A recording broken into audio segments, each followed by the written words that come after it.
doing a little bit of a project on this framed artwork. Now, I got this at a charity shop. I haven't done anything with it. It's not my intention to have this faded old artwork here, but I was just trying to test out if I could hang it on this curtain rail, which I can, and I'll leave linked below actually the kit that I used. I got it from Amazon and it was really easy, and it just hooks over the top of the rail there. So that's super easy, and I think I'm definitely gonna keep this in mind to do again at some point on another curtain rail somewhere, because I think this looks really cool, just like floating in front of the curtains. So I like this size here. I like, you know, sort of the concept of it, but I need to change the art. It's perfect to do a little project too. So to upgrade the art to something that doesn't look so tired, I have a plan. Now, you may remember from a previous video I did last year, I made a woven frame by this brand called Get the Gusto. Get the Gusto? It's such a cool brand.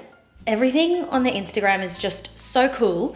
And I made the woven frame and I really, really love it. Let me show you it. This is the frame. I need to, the art has fallen down, so I need to fix it, but this is it. I really love it. And I also made this smaller version of it, which I think I almost like more. I like the thickness of the frame in comparison to the size of the artwork. And I made this artwork myself. It's like beaded. It's very cool.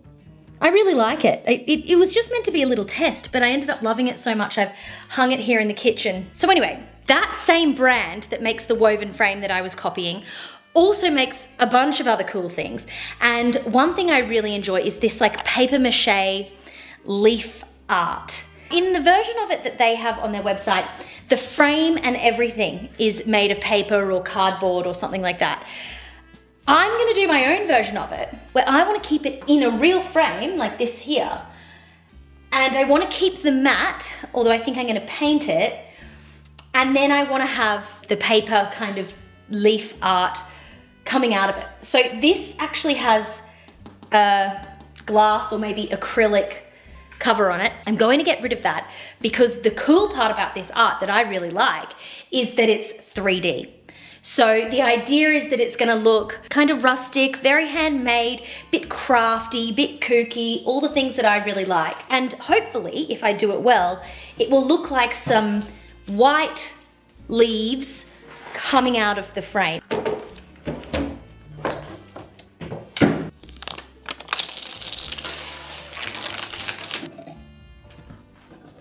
So I pulled apart the frame and had a look at the art that was in there, and I can see that the person who bought it paid £6 for this.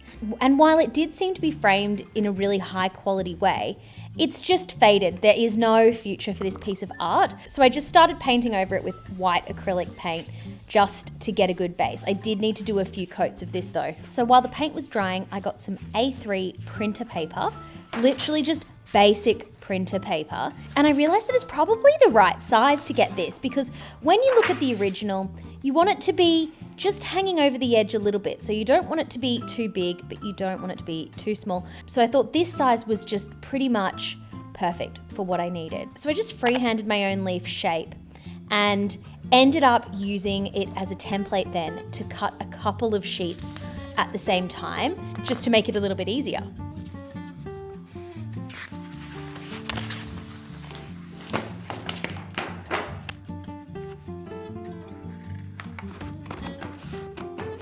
So now I had 4 identical leaves that I'd cut out. Just looking close up on this now, you can see that I need to figure out how to get that spine of the leaf and how to make that look realistic. So to give it stability and be able to sort of bend it into whatever position I wanted, I got this wire. I'll link to it below. I had this lying around from some other project. Now my first idea was using glue because I thought that it would dry invisible and like look the most subtle, but it, you know, the moisture made the paper go funny. It took time to dry. It just actually wasn't the best solution. When I tried masking tape as a backup, this was way easier and it was way quicker, and I could just totally, really easily press down along the spine and reveal like that shape, and that's starting to look so much like what I'm trying to create. Okay, Okay, so this is actually turning out to be a lot easier than I thought it was gonna be. I was really not sure about taping the wire to the paper. I still have the one with glue drying, but I don't think it's gonna be as good. This is doing the job just fine. Now, you can see here that I've been testing a different approach. So I finished one here. I have the wire taped on the back. I've snipped a few pieces on the sides, and I'm embracing just any of the folds and bends that it naturally has. I've also just wrapped the bottom of this with masking tape. The idea is that I'm going to place this onto the artwork, and then I can bend this, hopefully, to whatever shape. Obviously not that shape, but I can bend it into place, maybe twist it a little bit, and then that gives it a little bit of life. And we're nearly there. I was actually planning on covering this with tissue paper to get a bit of like an uneven look. But I don't think that's necessary because I've been testing out this second one.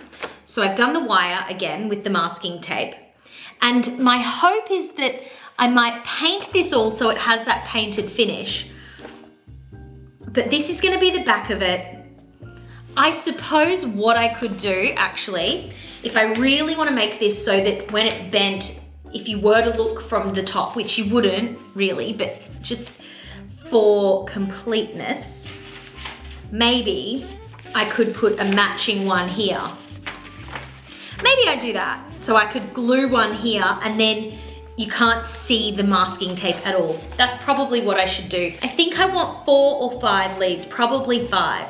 So I'm gonna continue with that. But this is where my experiment has happened, and this has turned out easier than I thought as well. There are some ridges on the original one, and it looks like the original one seems to have been done with maybe brown paper and then has got like a rough coating of white paint on it. And I kind of like that look, but I don't have brown paper. But I can say now that I'm doing this, this will work with any kind of just regular paper. Like this is regular printer paper. This is nothing special. I did have some thicker card and some tissue paper. You don't need that kind of thing. This is perfect, I think. So far, maybe I'll change my mind, but as of right now, like if you were to get a package wrapped in that brown paper that sometimes packages come in, you could totally use it for this. And I think that it would look really nice done with brown paper and then painting the white paint on top, especially if you leave it, you know, to be a bit patchy like it is in the original. But I'm just gonna do white for mine because that's what we've got, that's what we're working with. So to get the little ridges that are in the original, I tried something that I'm actually really surprised how well it worked. I just got a little strand of this wire and I literally just placed it under the angle of where I wanted it to show and then just rubbed across the top. And so I've created these like subtle little lines and they're all a bit imperfect, but that's the vibe, you know? Like this isn't perfectly straight. I think it would look weird if it was perfectly straight. So I like the sort of organic nature of it. And just looking at the two sides of this, one with it and one without, I think it's definitely the way to go. I think what I'm gonna do for my next one is cut out the pieces, masking tape the wire on, then put the back on, and then do all the pressing. So pressing down the middle so that I get that middle spine looking really nice. I think I've done a really good job of it on this one. And then, yeah, pressing the lines, the side lines up here, and then doing snip, snip, snip to create these. And then wrapping the bottom with masking tape. I wonder if I should paint the masking tape or if there's a creative solution for that. I think I've got an idea of something that I could do. We'll get to that at the end though, because then once I've created the leaves, all I've really got to do then is place them on the artwork. Now I'm just waiting for my coat of paint to dry. One thing that I think could be really cool is actually using fabric as a base. It could look cool to just have like a bit of a thicker weave, like canvas or something like that underneath it, just for a little bit more interest. We'll see how we go. It's an idea anyway. But you know, I think the core thing of if you wanted to create this type of thing you know, you could really replicate this concept with any leaf shape, just as long as you use regular paper. I think regular paper is fine. And the wire to create the shapes. I really feel like I could make a matching pair of these now. Like I could make something else. I do think a challenge with this is you don't want it to look like a piece of paper. You want it to look like paper mache.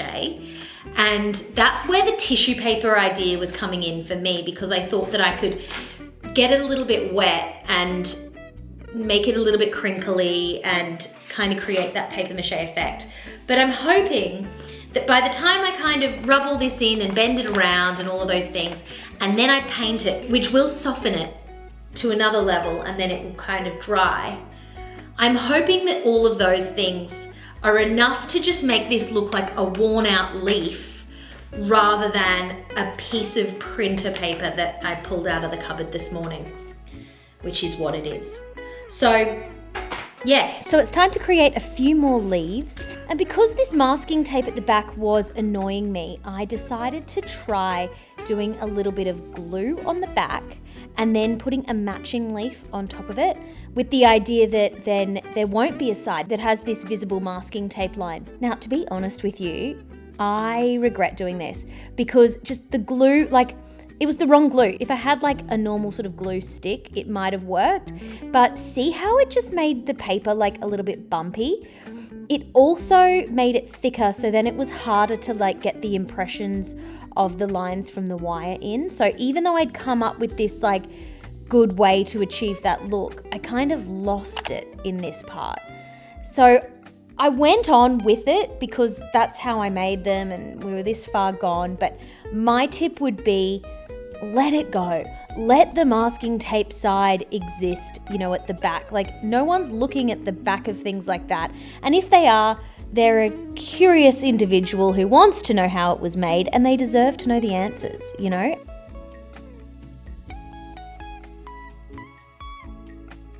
So after painting the front and the back of each of the leaves, you could really start to see that sort of bumpiness coming through on them. But I decided to just embrace it because that kind of still is making it look natural in its own way. Like, it's not quite the same as what I was like planning on doing, but you know, it's its own vibe. So at this point I had to assemble the frame back together, but this time without the glass front that it originally had, of course. And so I could see that my leaves were definitely the right shape that I wanted. I just wanted them to come a little bit off the edge of the frame, but not completely, just a bit of a subtle sort of 3D effect. But we had one more decision to make, which was, what am I going to do about the base of these leaves? So the idea that had popped into my head was maybe using ribbon. So I pulled out my little ribbon box and I tested a few different things I had. And I think that I could have got some interesting ideas here. You know, it really started to take it in different directions with the different styles that the ribbons had.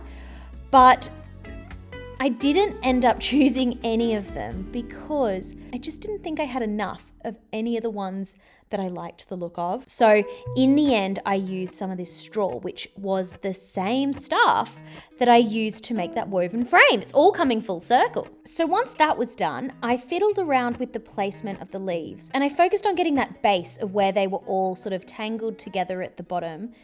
I got that sorted and I was just feeling a bit nervous about securing the leaves on like in the exact position, because you don't really know what it's going to look like when it's hanging up vertically if you're just lying it down flat like this. Like, I didn't know how it was really going to look. So my approach was get together the bottom of the leaves, sort that out, hot glue that in place, which was nerve-wracking because it would have been quite difficult if I got that bit wrong, but I was happy with that.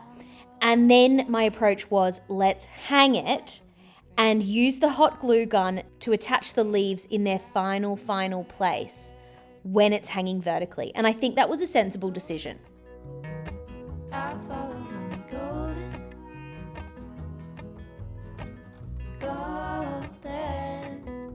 golden things, gold hair, gold rings, gold leaves, gold anything.